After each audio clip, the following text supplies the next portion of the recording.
Olá, eu sou o pastor Túlio Jansen, pastor aqui na Paróquia Apóstolo João, em Pomerode Centro. Neste quarto domingo da Quaresma, lhe saúdo com as palavras das senhas diárias. A primeira delas, palavra para esta semana, que se encontra no livro de João, Evangelho de João, capítulo 3, versículos 14 e 15. Da mesma forma como Moisés levantou a serpente no deserto, assim também é necessário que o Filho do Homem seja levantado para que todo aquele que nele crê tenha a vida eterna. Também os outros dois versículos, o de Amós, capítulo 8, 11 a 12, nos diz: está chegando o dia em que mandarei fome pelo meu país. Mandarei fome pelo país inteiro, diz o Senhor. Todos ficarão com fome, mas não por falta de comida, e com sede, mas não por falta de água. Todos terão fome e sede de ouvir a mensagem de Deus, o Senhor. Correrão do Mar Morto até o Mar Mediterrâneo, irão pelas regiões do norte e do leste do país, procurando a mensagem de Deus, o Senhor, mas não a encontrarão. Amigo e amiga ouvinte, é uma palavra que adverte de que há um limite para o tempo da graça. Hoje é tempo de graça. Talvez chegue o dia em que isso vai acontecer, em que as pessoas vão procurar a palavra de Deus, a mensagem de Deus, e não mais irão encontrar. É disto que Deus está falando através do profeta Amós ao seu povo que vivia em Israel. Também de Lucas 11, 28, nos é dito pela boca de Jesus: mais felizes são aqueles que ouvem a mensagem de Deus e obedecem a ela. Em Deus nós temos o nosso Criador, o nosso Pai Celestial, nosso Deus Todo-Poderoso, que é Pai e Filho e Espírito Santo. E é em seu nome que nós realizamos esta mensagem e queremos refletir em sua palavra. Também uma oração para o dia de hoje, elaborada pelo pastor Benjamin Smoke. Senhor, dá que eu guarde o que leio e que faça o que tu ordenas. Não permitas que a palavra fortaleça a fé apenas, mas concede que também a vida lhe seja fortalecida. Quem foi Benjamin Smoke? Foi um escritor alemão, luterano, e que escrevia hinos evangélicos. Era filho de pastor, nascido em 1672 em Brauchitzdorf. Estudou teologia na Universidade de Leipzig, na Alemanha, entre 1693 e 1697. Influenciado pelo movimento pietista, tornou-se escritor dos hinos mais populares de sua época. Passando agora para a prédica deste domingo, o texto é de João 3, 14 a 21. E o primeiro versículo deste texto retoma o lema desta semana. Passo a ler, então, da palavra de Deus o que diz o nosso texto bíblico. Da mesma forma como Moisés levantou a serpente no deserto, assim também é necessário que o Filho do Homem seja levantado para que todo que nele crer tenha a vida eterna. Porque Deus tanto amou o mundo, que deu o seu Filho unigênito para que todo que nele crer não pereça, mas tenha a vida eterna. Pois Deus enviou o seu Filho ao mundo, não para condenar o mundo, mas para que o mundo fosse salvo por meio dele. Quem nele crê não é condenado, mas quem não crê já está condenado, por não crer no nome do Filho unigênito de Deus. Este é o julgamento, diz a palavra de Jesus. A luz veio ao mundo, mas os humanos amaram as trevas e não a luz, porque as suas obras eram más. Quem pratica o mal odeia a luz e não se aproxima da luz, temendo que suas obras sejam manifestas. Mas quem pratica a verdade vem para a luz, para que se veja claramente que as suas obras são realizadas por intermédio de Deus.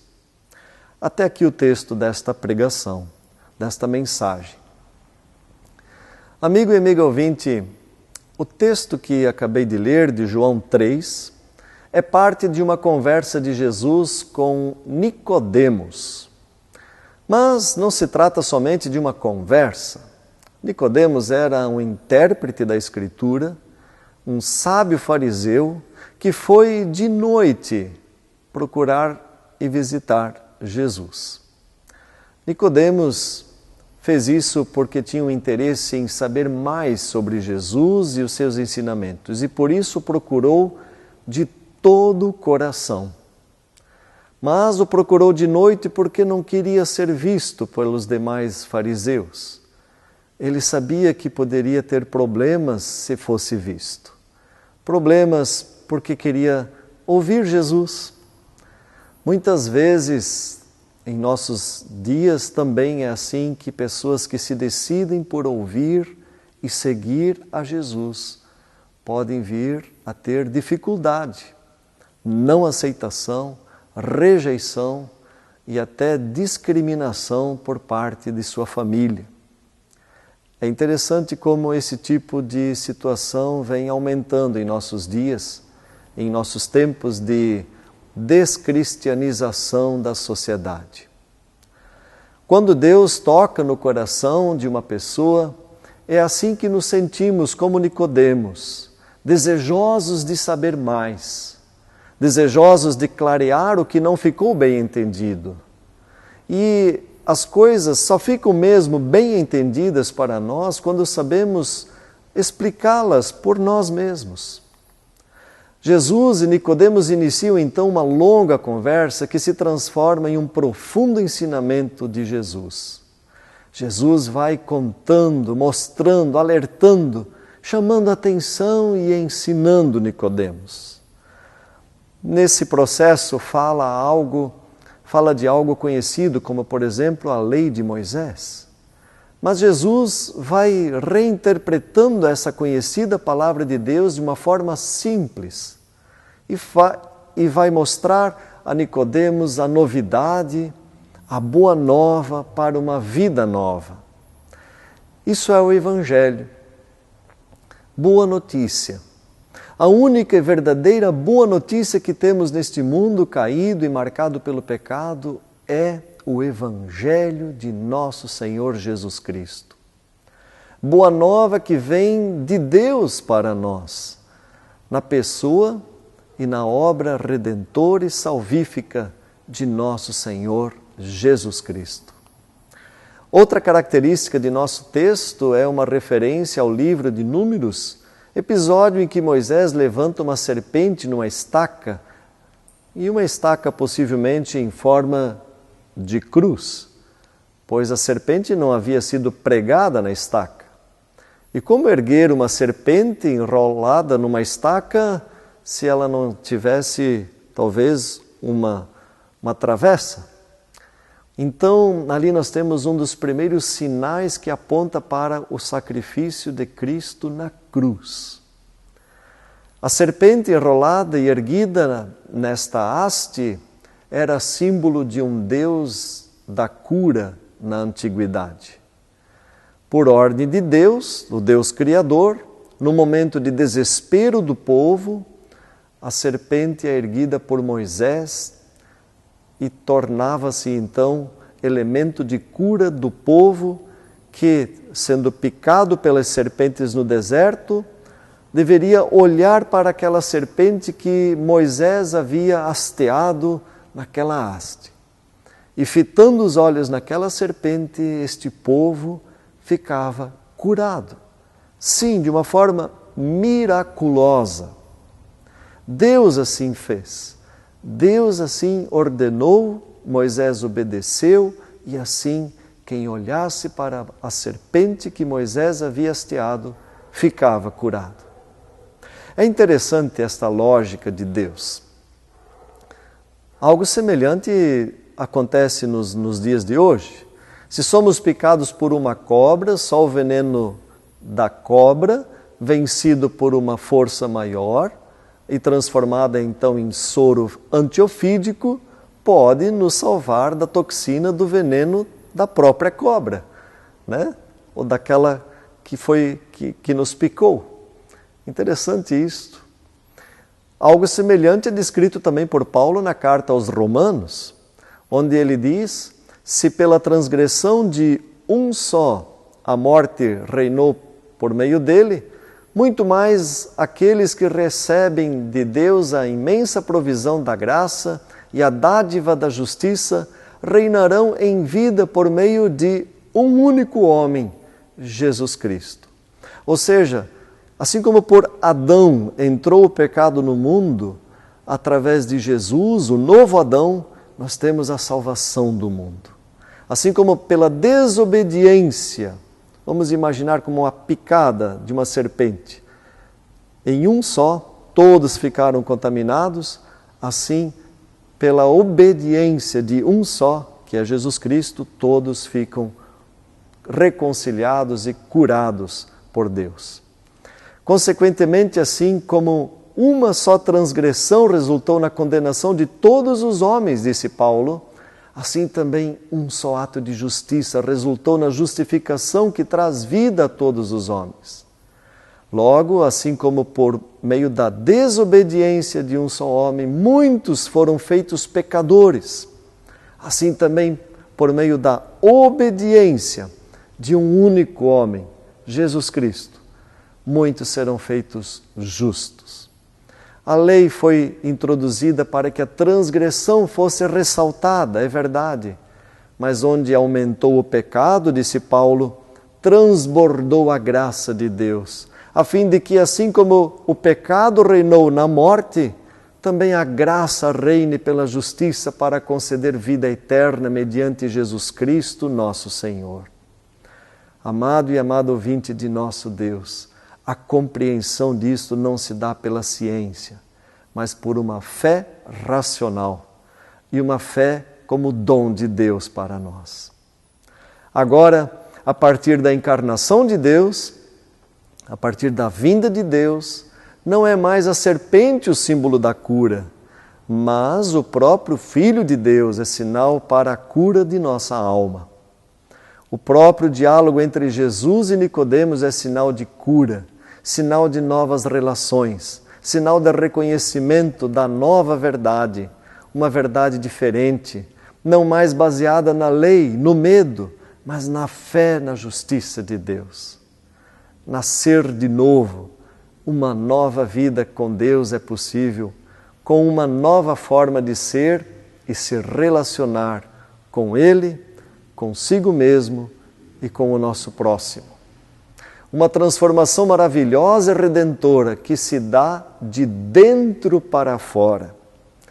É isso que acontece quando miramos a cruz de Cristo e lembramos que nela se entregou por nós o Cordeiro de Deus que tira os pecados do mundo.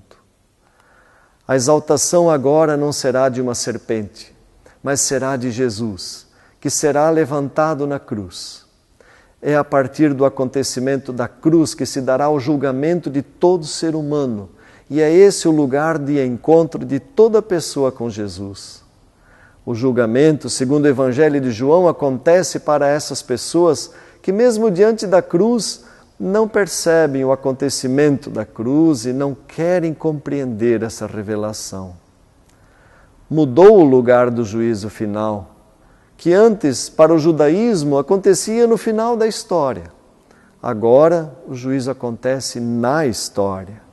E quem não crê, já está julgado, disse Jesus. Amados de Deus, entender isso é fundamental para que não façamos da fé cristã uma fé pagã, baseada em lógica do imaginário humano, maculado pelo pecado, pela barganha, pelo conceito de salvação por obras nossas. Assim como Moisés levantou a serpente no deserto, será levantado Jesus e será levantado para a nossa salvação, para a nossa cura, para sarar o nosso sofrimento e principalmente para nos absolver de nossa culpa.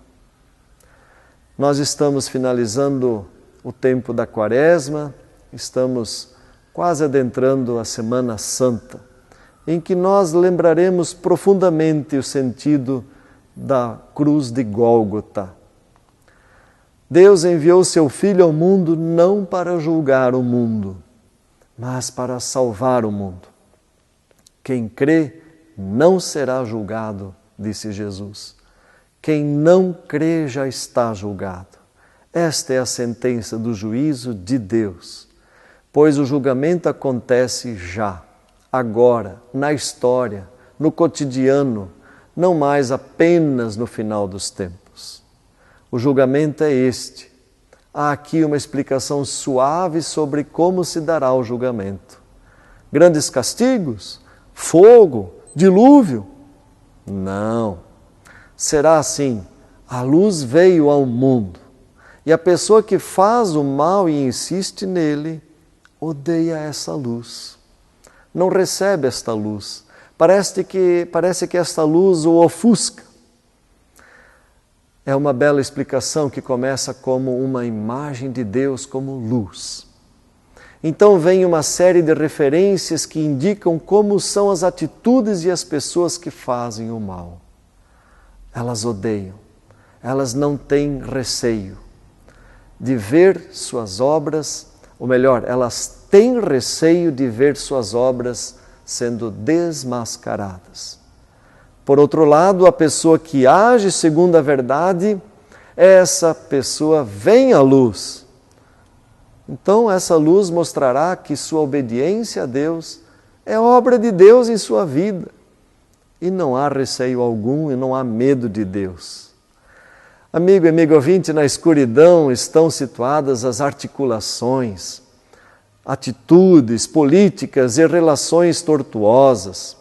Não somente essas articulações estão na escuridão, mas também pessoas que determinam essas ações, pessoas que agem sob a vontade de Deus, são pessoas que estão na luz, revelam a luz, estão acompanhadas pela luz de Cristo que brilha nelas. Também não há medo da luz, por isso deixam vir à luz tudo o que realizam. Temos que também tomar cuidado para que os nossos olhos não vejam somente escuridão e se tornem olhos de juízo, olhos que se arrogam ser como Deus, onde encontra-se a única capacidade de julgar. Faz parte desse julgamento tão pedagógico de Deus trazer à luz o que está na luz e mostrar às pessoas as relações e as estruturas que não estão na luz, que vivem na escuridão e da escuridão. Nesse sentido, fazem parte do julgamento amoroso de Deus a denúncia e a evidência da escuridão e da luz neste mundo. Para concluir, resumindo essa mensagem, verificamos, primeiro, a essência do amor. A essência de Deus é o amor. Em João 3,16. A obra de Cristo foi trazer a salvação.